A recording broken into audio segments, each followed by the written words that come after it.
Lights, camera, foodies. Hey everybody, Wade for the Kingdom Report, back with you once again today at Disney's Hollywood Studios, a park filled with all kinds of fun and a handful of table service restaurants. I'm looking forward, though, to sinking my teeth into a signature restaurant in this park. It's a place where you can experience the delectable legacy of the original Brown Derby, with timeless dishes and classic cocktails. They say you can savor such specialties as their Faroe Island salmon, char-grilled filet of beef, and of course the famous Cobb Salad that follows the recipe created by Bob Cobb, owner of the historic California Brown Derby. And for the perfect finale to any meal, explore the enticing slate of cakes in this restaurant.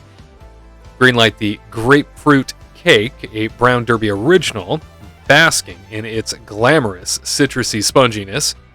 Or stake your career on a chocolate mousse cake, so decadent, with dark chocolate and candied cherries. And guests 21 years of age and up can enjoy classic cocktails poured tableside, in addition to old and new world wines from Italy, France, California, Australia, and beyond, where you can sample 3 varieties from around the world with different wine pairing flights. It is a star-studded legacy where you dine in an authentic replica of the famous Brown Derby, a Tinseltown landmark steeped in glamour and glitz. The walls are adorned with caricatures of famous faces, a tradition that began with the original restaurant. The upscale atmosphere harkens back to the golden age of Hollywood. After checking in on the My Disney Experience app, I walked into the lobby area here, and they let me know it would be just a few minutes before I was sat, and within about 4 minutes, I was taken on into the main dining room and presented this menu. It was expansive, to say the least. So many options here when it came to appetizers, sides, entrees, and don't even get me started on the entirety of the alcohol menu. There is a lot to choose from there as well. If you are somebody that likes yourself a drink, well, you are going to be in heaven in this location, as the Hollywood Brown Derby really does have something for everyone.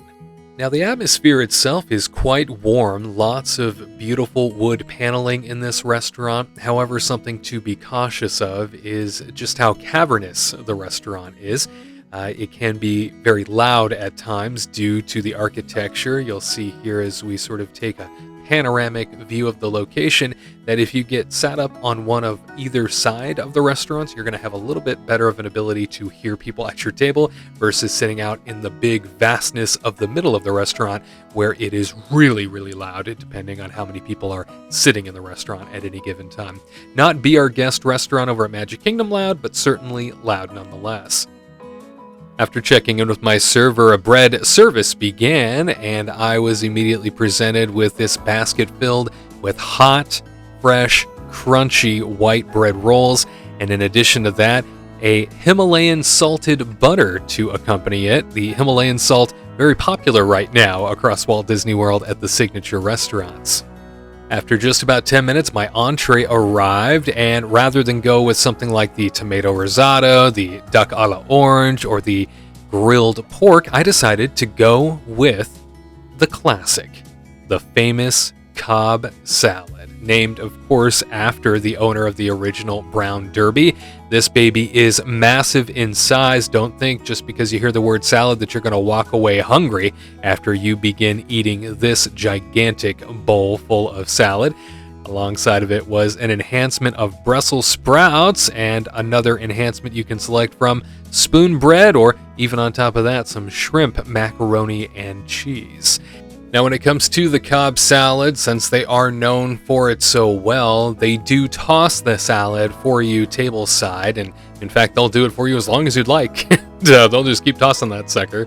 Eventually, though, I did say, enough is enough. Let me dive in.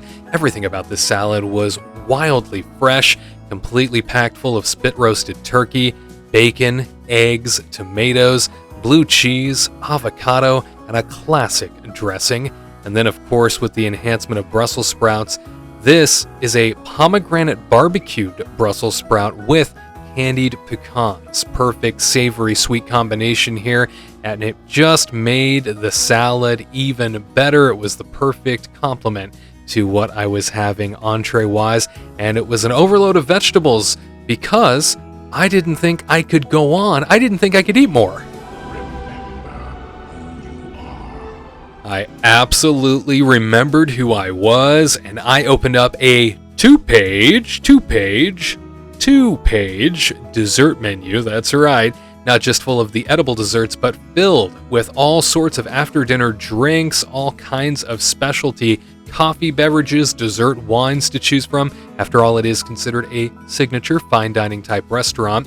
And I could have went with the creme brulee, I could have went with the chocolate coconut cake, or even the 50th Celebration Bananas Foster, but I asked my server, what do you recommend? And he presented me with this. He didn't even think about it. He said, oh, just hands down, the decadent chocolate cake is what you need.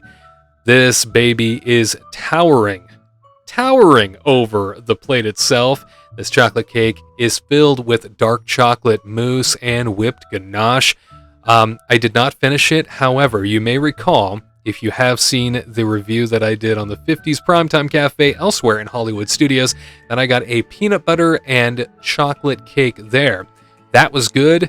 This is great.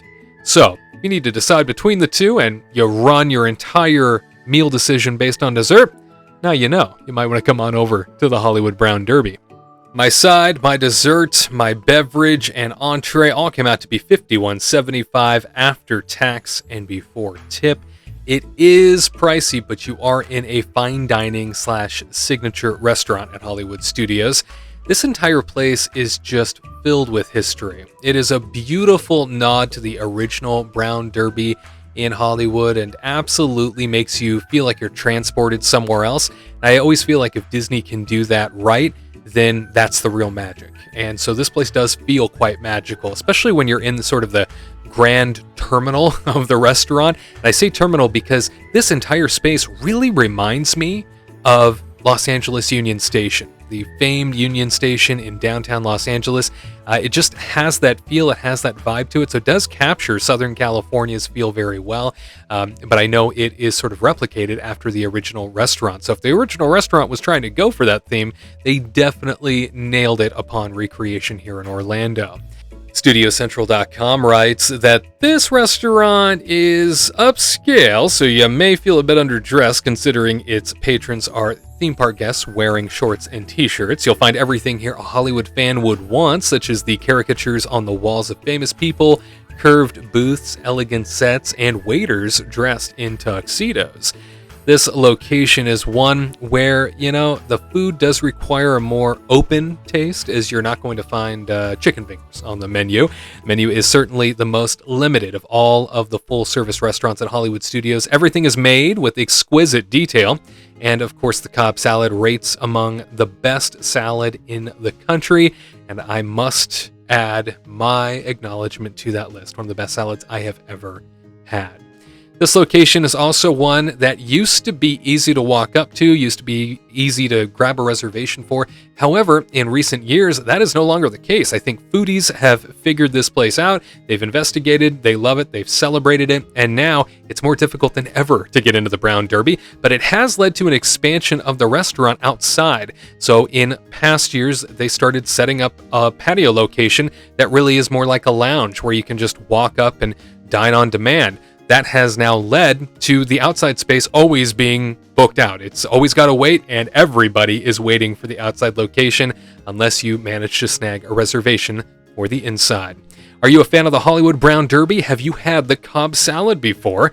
If so, let us know what you thought of it in the comments. And for the Kingdom Report, I'm Wade Heath. We'll see you next time for another installment of the Disney World Dining Review.